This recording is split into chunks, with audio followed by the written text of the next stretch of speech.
Bharat update और मैं हूं आपके साथ सौम्या अवस्थी। मुख्यमंत्री पुष्कर सिंह धामी ने हरेला पर्व के अवसर पर खटीमा के नगला तराई स्थित अपने निजी आवास परिसर में पौधारोपण किया। मुख्यमंत्री ने कहा कि पर्यावरण की रक्षा करना हम सभी की सामूहिक जिम्मेदारी है। उन्होंने लोगों से अधिक पेड़ लगाने और उनकी देखभाल करने की अपील की है। उन्होंने कहा हरेला पर्व प्रकृति और पर्यावरण संरक्षण का संदेश देता है।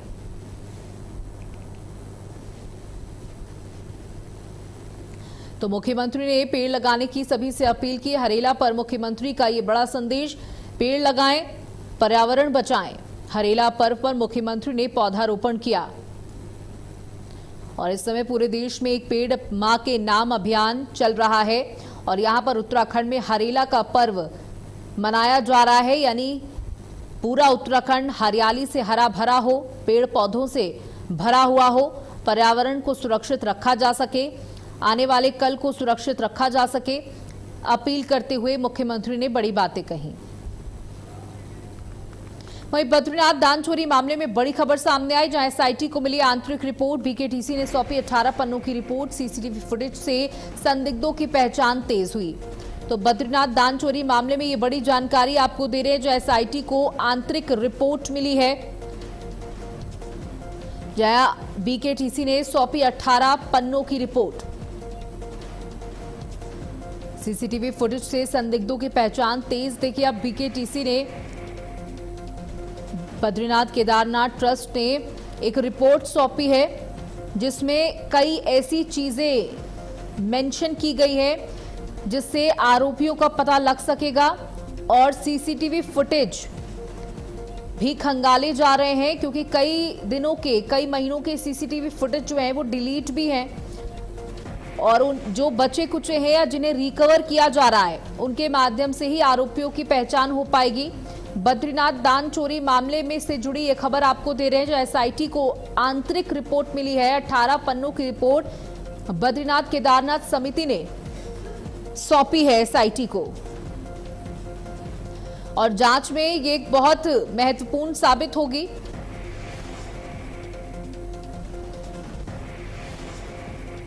उत्तराखंड के लोक पर्व हरेला में मसूरी हरियाली के रंग में रंग गई है। इसी अवसर पर माल रोड पर विशेष पौधारोपण अभियान आयोजित किया गया। अभियान में कैबिनेट मंत्री गणेश जोशी, टिहरी विधायक किशोर उपाध्याय, पालिका अध्यक्ष मीरा सकलानी, अधिशासी अधिकारी गौरव भसीन समेत कई सभासद मौजूद रहे। अभियान के तहत विभिन्न प्रकार के पौधे लगाकर पर्यावरण संरक्षण का संदेश दिया गया। अभियान का खास बात यह रही कि सिर्फ पौधारोपण नहीं, पौधे के संरक्षण की भी जिम्मेदारी तय की जाएगी। प्रत्येक पौधे के साथ उसके संरक्षक का नाम अंकित किया गया है, ताकि उसकी नियमित देखभाल, सिंचाई और सुरक्षा सुनिश्चित की जा सके। अधिशासी अधिकारी गौरव भसीन ने लोगों से अपील करते हुए कहा कि केवल पौधे लगाने तक सीमित न रहे, बल्कि उनके संरक्षण का भी संकल्प लें।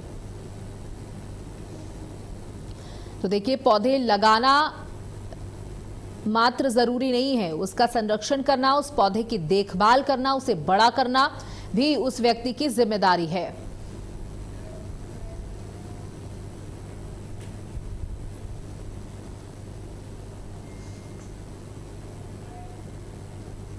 ये हरेला पर्व जो है, ये मुख्यतः जो हमारे जीवन के लिए ज़रूरी है, सतनाजा जिसको हम कहते हैं पहाड़ में, ये हम एक हफ्ते पहले सतनाजा बोते हैं और आज उसको जो है वो काटते हैं। तो अन्य वसति प्राण,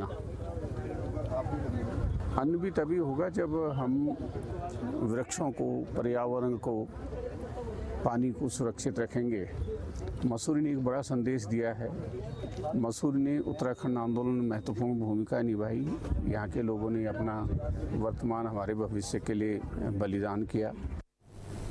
हरेला पर्व के मौके पर उत्तराखंड के कृषि मंत्री गणेश जोशी ने देहरादून में कई जगह पौधारोपण किया।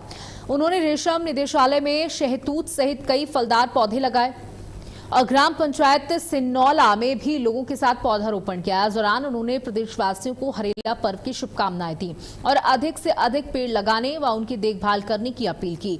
उन्होंने कहा कि हरेला उत्तराखंड की संस्कृति, हरियाली और प्रकृति से जुड़ा महत्वपूर्ण लोक पर्व है। ये पर्व पर्यावरण संरक्षण, खेती और समृद्धि का संदेश देता है।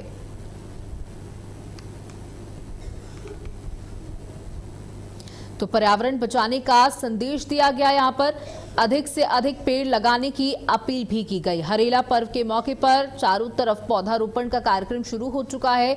हरेला पर चला पौधारोपण अभियान। हरेला पर कृषि मंत्री का पौधारोपण।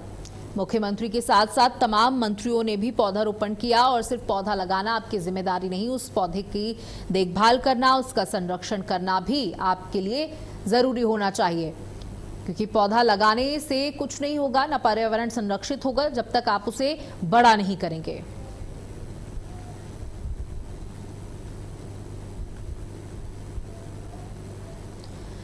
उत्तराखंड के लोकपर्व हरेला पर रुद्रप्रयाग में पर्यावरण संरक्षण का संदेश गूंजा। जनपद स्तरीय कार्यक्रम आयोजित किया गया। कार्यक्रम में कैबिनेट मंत्री भरत सिंह चौधरी ने पौधारोपण किया। जिलाधिकारी विशाल मिश्रा, वन विभाग के अधिकारी, विभिन्न विभागों के कर्मचारी और बड़ी संख्या में स्कूली बच्चों ने भी पौधारोपण किया। इस मौके पर पर्यावरण संरक्षण की शपथ भी दिलाई गई।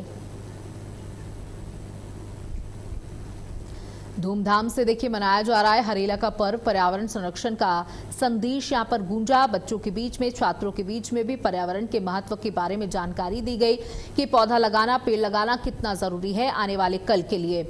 अगर अच्छी हवा चाहिए, साफ वातावरण चाहिए और लंबी आयु चाहिए तो पेड़ों को लगाना, पौधों को लगाना बहुत आवश्यक है। और उन पौधों को लगाने के साथ साथ उसका संरक्षण करना, उसकी देखभाल करना, ये भी बहुत जरूरी है। तो कैबिनेट मंत्री भरत सिंह पहुंचे थे, जहां उन्होंने छात्रों से अपील की। पर्यावरण संरक्षण की भी शपथ दिलाई गई। धूमधाम से हरेला का पर्व पूरे उत्तराखंड में मनाया जा रहा है।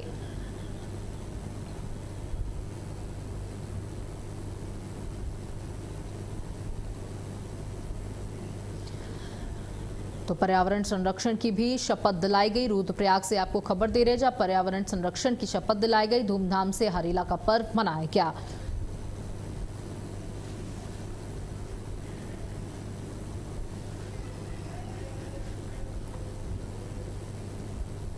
देखिए, हरेला लोक पर्व की सभी को बहुत बहुत शुभकामनाएं और बधाइयाँ। हरेला पर्व के उपलक्ष्य में वन विभाग में जो रुद्रप्रयाग वन प्रभाग है, इनके द्वारा आज करीब 30,000 पौधों को रोपित करने का लक्ष्य है। और ऐसे ही जनपद के अंतर्गत एक पेड़ माँ के नाम की जो हमारी योजना है, उसके अंतर्गत 6,30,000 पौध लगाने का लक्ष्य है, उनको प्राप्त हुआ है। और सबसे अच्छी बात यह है कि इन लक्ष्यों में 50% लगभग आधी जो हमारी पौध प्रजातियाँ हैं, वो फलदार प्रजातियों को रोपण इसमें किया जा रहा है। देखिए, जो हमारे स्कूली बच्चे हैं, ये हमारे ब्रांड एम्बेसडर्स हैं पर्यावरण संरक्षण के लिए। और मैं देख रहा हूँ कि जिस भारी संख्या में यहाँ पे बच्चे आज आए हुए हैं। सबसे पहले मैं सभी को हरेला पर्व की शुभकामनाएं देता हूं। और मैं सभी से ये आह्वान भी करता हूं, रिक्वेस्ट भी करता हूं कि इस पर्व में ज़्यादा से ज़्यादा लोग जुड़ करके ज़्यादा से ज़्यादा वृक्षारोपण करके प्रकृति और जो हमारी संस्कृति है उसका जो कंजर्वेशन है उसको करने का प्रयास करें। जनपद रुद्रप्रयाग के विषय में बताना चाहूँगा कि 30,000 से ज़्यादा वृक्षों को लगाने का टारगेट है। और जनपद की विभिन्न लोकेशंस में सभी विभाग, चाहे वो उद्यान हो, कृषि हो, PWD हो, RWD हो, नगर पंचायत, नगर पालिका, सभी विभाग मिलकर के इसको सेलिब्रेट कर रहे हैं और सब अपनी अपनी लोकेशंस पर वृक्षारोपण कर रहे हैं। देखिए, उत्तराखंड का एक बहुत ही प्रसिद्ध लोक पर्व जो है हरेला बन चुका है। और प्रकृति के साथ तादाद में स्थापित करने का ये बहुत ही सुनहरा मौका होता है जब मौसम भी अनुकूल होता है।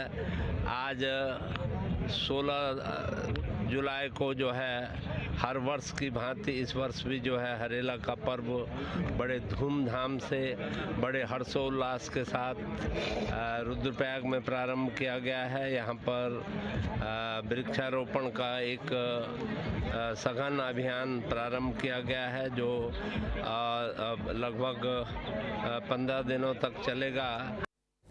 उधम सिंह नगर के खटीमा विकास खंड की 59 ग्राम पंचायतों में उप प्रधान पद के चुनाव शांतिपूर्ण और निष्पक्ष तरीके से संपन्न हो गए।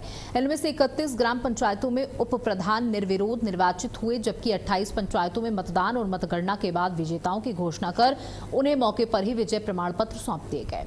सहायक निर्वाचन अधिकारी एवं BDO संजय कुमार गांधी ने बताया कि पूरी चुनाव प्रक्रिया तक तय कार्यक्रम के अनुसार संपन्न हुई और कहीं से भी किसी अप्रिय घटना की सूचना नहीं मिली। चुनाव के दौरान अति संवेदनशील मतदान केंद्रों पर विशेष पुलिस बल तैनात रहा। तो कड़ी सुरक्षा में निष्पक्ष ढंग से संपन्न हुआ चुनाव। खटीमा में उप प्रधान चुनाव शांतिपूर्ण तरीके से संपन्न किया गया। विजेताओं को लड्डू खिलाकर बधाइयां बांटी गईं। साथ ही जितने विजेता हैं उन्हें प्रमाण पत्र भी सौंपा गया। मतगणना के बाद विजेताओं को प्रमाण पत्र मिला और खुशी जाहिर की सभी ने। कड़ी सुरक्षा के बीच ये चुनाव संपन्न कराए गए।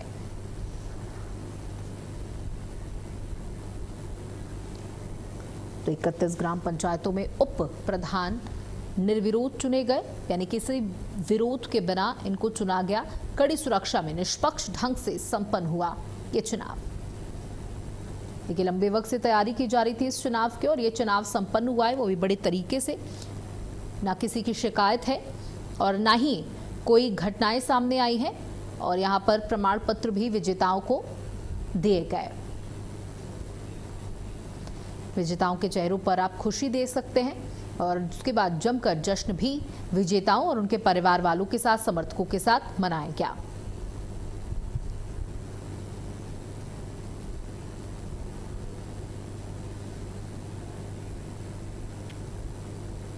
आज विकासखंड खटीमा में उप प्रधान के निर्वाचन के लिए दिन था, जिसमें से हमारे 59 पंचायतों में उप प्रधानों का चुनाव हो गया है, जिसमें 31 जगह निर्विरोध चुनाव हुआ है, जिसमें एक ही पर्चा भरा गया था और जिसमें 28 पंचायतों में विरोध की तरफ चुनाव हुआ, जिसमें 28 विजयी घोषित किए गए, परिणाम घोषित हो गए, जिनका 59 का हमारे पास पूरा रिजल्ट आ गया।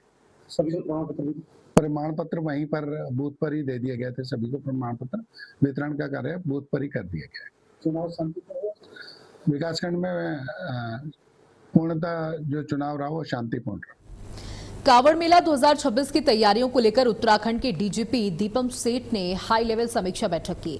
बैठक में सुरक्षा, यातायात और तकनीकी निगरानी को लेकर सभी अधिकारियों को सख्त निर्देश दिए गए। पूरे कावड़ मार्ग पर ड्रोन और सीसीटीवी के जरिए लगातार निगरानी रखी जाएगी, जबकि एटीएस, एसटीएफ, बीडीएस और एसडीआरएफ की टीमें 24 घंटे तैनात रहेंगी। साइबर कमांडो सोशल मीडिया पर नजर रखेंगे और अफवाह फैलाने वालों के खिलाफ कड़ी कार्रवाई होगी। संवेदनशील क्षेत्रों में अतिरिक्त पुलिस बल और महिला पुलिस की तैनाती के साथ विस्तृत ट्रैफिक और डाइवर्जन प्लान भी लागू किया जाएगा। डीजीपी ने कहा कि सुरक्षित, शांतिपूर्ण और सुव्यवस्थित कावड़ मेला कराना पुलिस की सर्वोच्च प्राथमिकता है।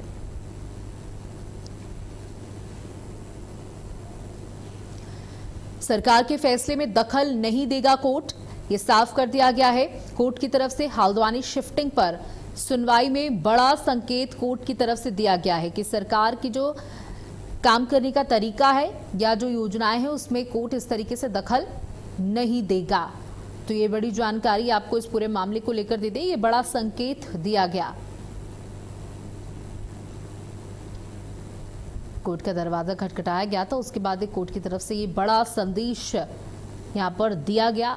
अनुमतियों हाईकोर्ट शिफ्टिंग पर सुप्रीम कोर्ट की ये बड़ी टिप्पणी, सरकार के फैसले में दखल नहीं देगा कोर्ट। बेसिकली सुप्रीम कोर्ट में जो मुद्दा था वो यहाँ की डिवीजन बेंच रितु भारी और ऑनरेबल जस्टिस थपलियाल ने इसकी एक बेंच आईडीपीएल ऋषिकेश ले जाई जाए और उस पर प्लेबिसाइट हो, और उस ऑर्डर को चैलेंज किया सुप्रीम कोर्ट पे। तो मुद्दा तो ये था सुप्रीम कोर्ट के पास। तो आज वो मैटर शायद इन लोगों ने उसको अर्ली हियरिंग या जो भी है आज उसको लगाया। तो अब वहाँ एक चीज है कि ऐसा लगा कि जैसे चीफ जस्टिस सबको मालूम था कि हाई कोर्ट ने कोई प्रपोजल है कैबिनेट के मिनट्स तो पिछली वाली पिटीशन में थी नहीं। तो ये कहते हैं कि कैबिनेट ने अप्रूव किया कि हाई कोर्ट को शिफ्ट करेंगे नैनीताल से हल्द्वानी।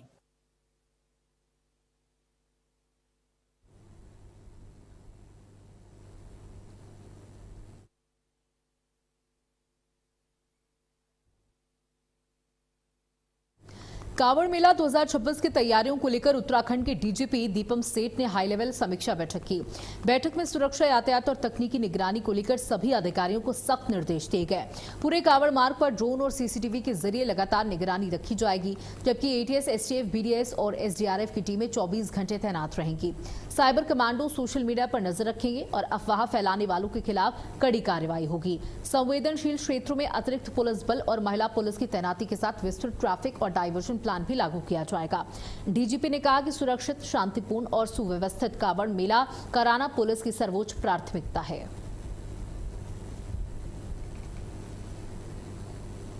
तो कांवड़ मेला 2026 की सुरक्षा के मद्देनजर तैयारियां तेज कर दी गई हैं। ड्रोन सीसीटीवी से कांवड़ मेले की निगरानी की जाएगी। कांवड़ मेला 2026 सुरक्षा पर डीजीपी सख्त नजर आए। कांवड़ मार्ग की निगरानी की जाएगी ड्रोन से, सीसीटीवी के माध्यम से। एटीएस, एसटीएफ और एसडीआरएफ 24 घंटे तैनात रहेगी।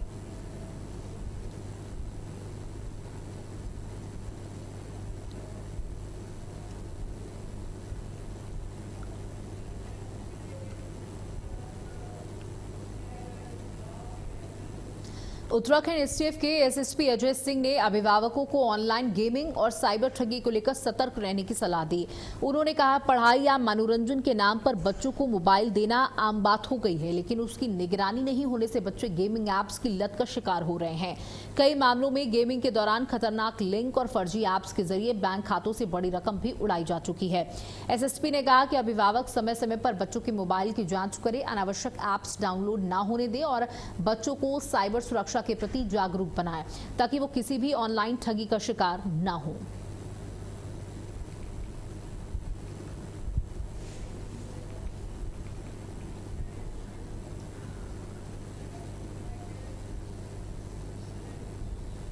जो आजकल पेरेंट्स वो मोबाइल दे देते हैं शुरुआती स्टेज में ही। कभी कभी बच्चों की पढ़ाई के लिए भी मोबाइल की आवश्यकता होती है, बट उसकी मॉनिटरिंग नहीं कर पाते और उसमें कहीं ना कहीं बच्चा जो है गेम्स की लत में पड़कर, और देखा गया ऐसे काफ़ी सारे ऐसे केसेस रिपोर्ट हुए जहाँ अच्छे खासे पैसे जो है अकाउंट से चले गए हैं। तो इसको देखते हुए पेरेंट्स की जिम्मेदारी कि ऐसे ऐप्स को मॉनिटर करें और खासकर सिर्फ पढ़ाई और उसके जो यूज़ है उसके लिए तहती रखें। इस तरह के ऐप्स को डाउनलोड ना करने दें और समय समय पर जो इसकी मॉनिटरिंग भी करें। और इसमें बेसिकली अवेयरनेस बहुत बड़ी चीज़ है। बच्चे अवेयर नहीं होते हैं कि वो किसी गेमिंग ऐप में जा रहे हैं तो उसकी लत भी पड़ सकती है उन्हें, और धीरे धीरे स्टेज में वो अन्य जो है इस तरह के रिलेटेड लिंक्स पर चले जाते हैं जहाँ कहीं ना कहीं साइबर फ्रॉड की भी संभावना रहती है।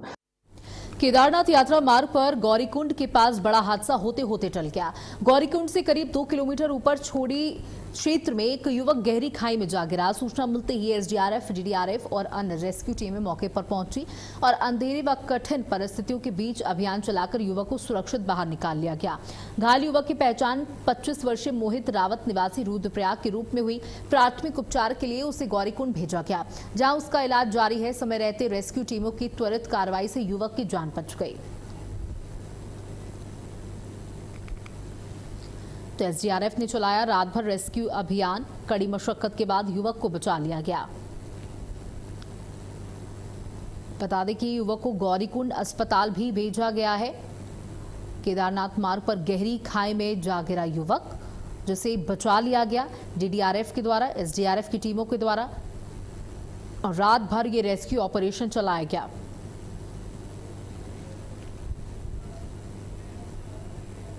वहीं बद्रीनाथ धाम में मौसम का मिजाज बदलने से ठंड बढ़ गई है। धाम में सुबह से ही धुंध छाई हुई है। बता दें कि जिसके चलते तापमान में गिरावट दर्ज की गई है। वहीं अलखनंदा नदी भी तेज बहाव के साथ उफान पर बह रही है। खराब मौसम के बावजूद श्रद्धालुओं की आस्था कम नहीं हुई। बड़ी संख्या में भक्त बद्री विशाल के दर्शन के लिए धाम पहुंच रहे हैं। प्रशासन और मंदिर समिति की ओर से श्रद्धालुओं की सुविधा और सुरक्षा को लेकर लगातार व्यवस्थाएं की जा रही हैं। बद्रीनाथ में बदला मौसम का मिजाज, धुंध की चादर में लिपटा बद्री विशाल का धाम। अलखनंदा नदी उफान पर बह रही है। देखिए, इस समय जितनी भी नदियां हैं पहाड़ी क्षेत्रों में, उत्तराखंड की बात कर ले, हिमाचल की बात कर ले, तो यहाँ नदियां जो हैं वो अपने उफान पर हैं क्योंकि ज़बरदस्त बारिश के चलते। और बद्रीनाथ धाम की ये तस्वीर आप तक पहुंचा रहे हैं।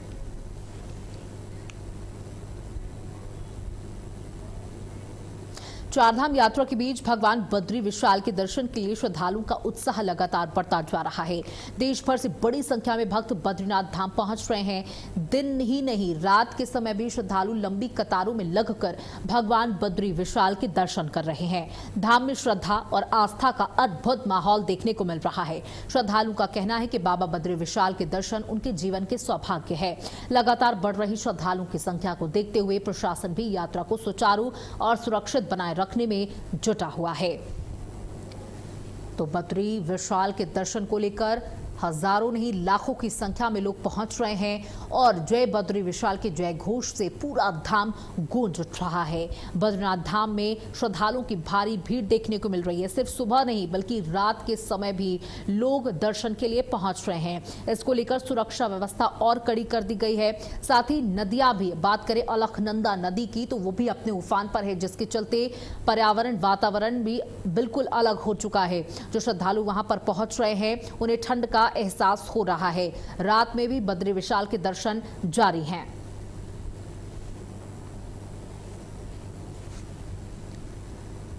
तो देखिए, प्रशासन ने भी यात्रा को सुचारू और सुरक्षित बनाए रखने के लिए और व्यवस्थाएं कर ली है बद्रीनाथ धाम में, क्योंकि श्रद्धालुओं की जो आस्था है वो तेजी के साथ बढ़ रही है, भीड़ बढ़ रही है।